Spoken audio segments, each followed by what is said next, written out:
പെൻസിൽവാനിയയിൽ മുൻ American president ട്രംപിന് നേരെയുണ്ടായ വെടിവെപ്പിന് നിമിഷങ്ങൾക്ക് മുമ്പ് പെൻസിൽവാനിയയിലെ റാലിയിൽ ഡൊണാൾഡ് ട്രംപിന്റെ സുരക്ഷയ്ക്കായി പ്രാർത്ഥിച്ച കത്തോലിക്ക വൈദികന്റെ അനുഭവ വിവരണം വൈറലാകുന്നു. റാലിയിൽ ആശീർവാദം നൽകാനെത്തിയ വൈദികൻ ട്രംപിനായി പ്രാർത്ഥിക്കണമെന്ന് ആളുകളോട് പറയുകയും ചെയ്തിരുന്നു. യുക്രൈനിയൻ കത്തോലിക്ക വൈദികനായ ഫാദർ ജെയ്സൺ ചാറോൺ റാലിയിൽ ട്രംപ് സംസാരിക്കാൻ തുടങ്ങുന്നതിനു മുമ്പായി സംഘാടകരിൽ ചിലരോട് ട്രംപിന്റെ സുരക്ഷയ്ക്കായി പ്രാർത്ഥിക്കണമെന്നും അദ്ദേഹത്തെ വധിക്കാൻ ആഗ്രഹിക്കുന്നവരുണ്ടെന്നും പറഞ്ഞതായാണ് വൈദികൻ വെളിപ്പെടുത്തിയിരിക്കുന്നത്. പക്ഷേ താൻ പറഞ്ഞത് അക്ഷരാർത്ഥത്തിൽ തെളിയിച്ചുകൊണ്ട് കുറച്ചു മിനിറ്റുകൾക്ക് ശേഷം അവ്യക്തമായ ഒരു ശബ്ദമുണ്ടാകുകയും ആളുകൾ ഭയന്ന് വിളിക്കുകയും ആ സമയത്ത് അത് വെടിയൊച്ചയാണെന്ന് ആരോ പറയുന്നത് താൻ കേൾക്കുകയുമായിരുന്നുവെന്നും വൈദികൻ പറയുന്നു.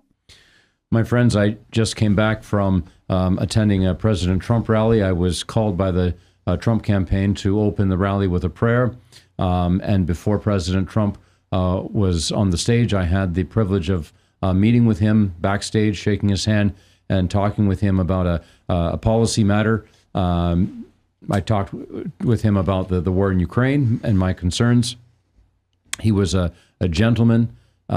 Very impressed with him. It was very hot, a lot of people there, and he treated each person with dignity and kindness. And then, of course, it was, as I said, in the sweltering heat, and we know what happened. There was an attempt on his life.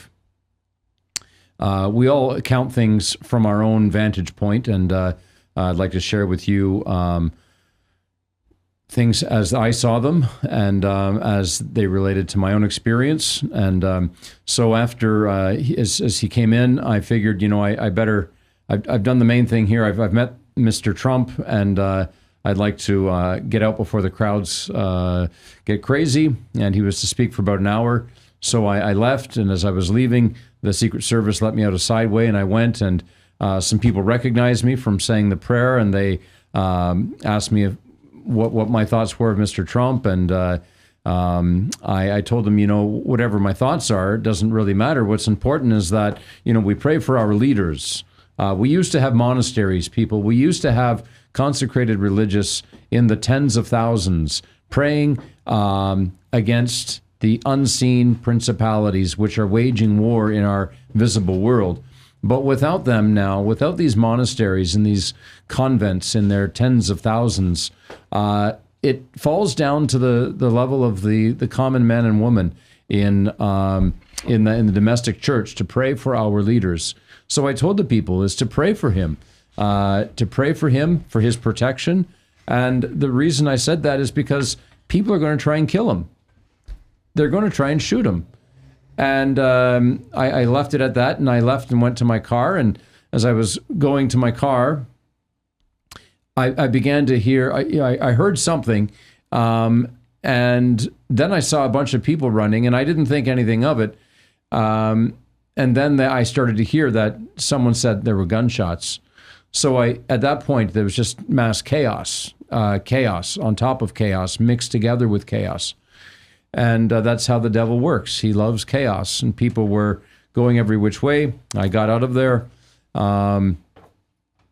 And at that point, we heard the helicopters and everything taking place. And at this point, it becomes secondhand because I had parishioners who were there telling me what had happened, that as Mr. Trump was shot, they heard the bullets come from over their shoulder, which would have been a wooded hill about 250 yards away from Mr. Trump. And fire was returned by the snipers on the roof. And it seems, according to my parishioners who were there, that when the helicopters came in, they came for people who were in the field, suggesting that possibly people were injured or there may have been casualties, we don't know, in the field from the crossfire.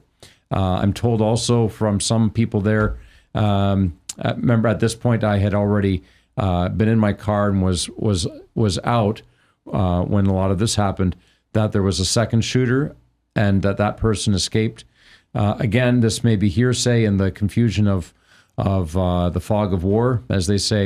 All of this is unfolding.